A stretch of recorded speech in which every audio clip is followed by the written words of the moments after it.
हमारे पूरी पार्टी की टीम भी थी।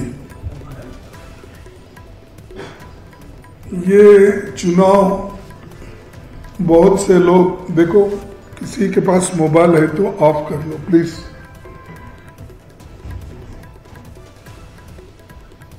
ये चुनाव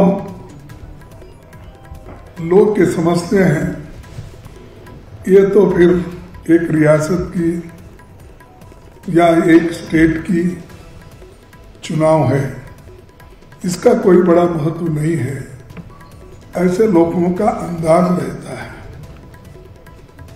तो ऐसा नहीं है।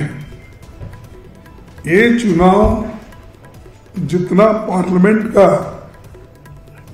चुनाव का महत्व था उतना ही महत्व इसका है, क्योंकि किसी राज्य को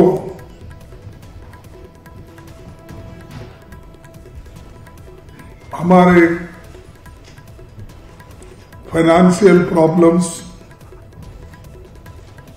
और हमारे जो भी समस्याएं रीजन के होते हैं उसको लड़ने वाले होना चाहिए।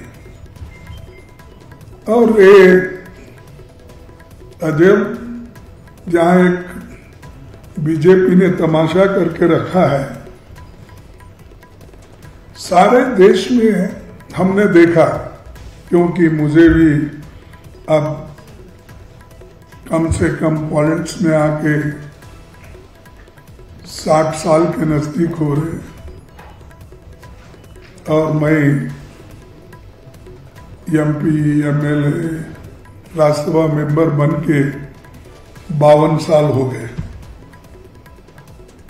ऐसा ही मैं बाकी के चीजें आप पढ़े होंगे, देखे होंगे, सुने होंगे। मुझे भी थोड़ा ज्ञान पॉलिटिक्स में रखता हूं। मैं कभी नहीं दिया था अपने 60 साल के पॉलिटिकल लाइफ में